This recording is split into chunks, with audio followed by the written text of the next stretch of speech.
Dans Jérémie 7,4, nous lisons « Ne vous fiez pas à ces paroles trompeuses. Ici est le temple de l'Éternel, le temple de l'Éternel, le temple de l'Éternel. » Le prophète représente les Juifs disant 3 fois le temple de l'Éternel, exprimant ainsi leur confiance intense dans leur propre culte, même s'il était hypocrite et corrompu.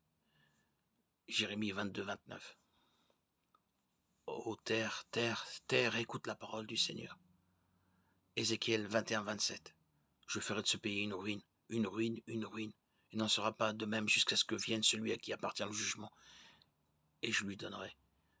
Et enfin, de Samuel 18, 33. Le roi fut saisi d'émotion, il monta dans la chambre haute de la porte, et pleura. En partant, il dit « Mon fils, Absalom, mon fils, mon fils. » Absalom, que ne serais-je mort à ta place? Absalom, mon fils, mon fils.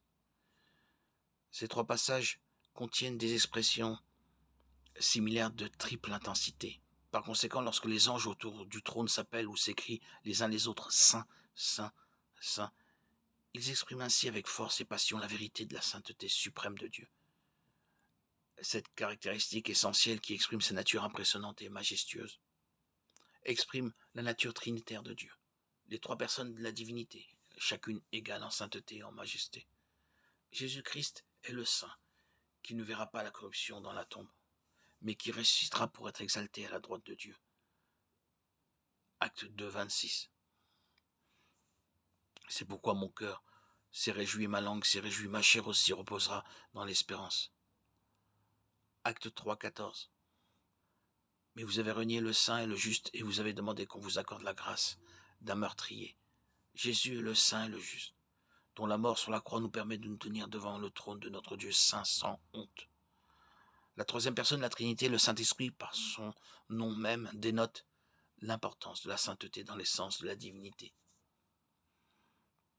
Les 2 visions des anges autour du trône, criant « Saint, Saint, Saint », indiquent clairement que Dieu est le même dans les 2 testaments. Nous pensons souvent au Dieu de l'Ancien Testament comme un Dieu de colère et au Dieu du Nouveau Testament comme un Dieu d'amour. Mais Isaïe et Jean présentent une image unifiée de notre Dieu saint, majestueux et redoutable, qui ne change pas, qui est le même hier, aujourd'hui et éternellement. Malachie 3, 6. Car je suis l'Éternel, je ne change pas, c'est pourquoi vous, enfants de Jacob, vous ne serez pas consumés. Jésus-Christ est le même hier, aujourd'hui et éternellement. Hébreux 13, 8. Et chez qui il n'y a ni changement ni ombre de variation. Jacques 1, 17. La sainteté de Dieu est éternelle, tout comme lui est éternel.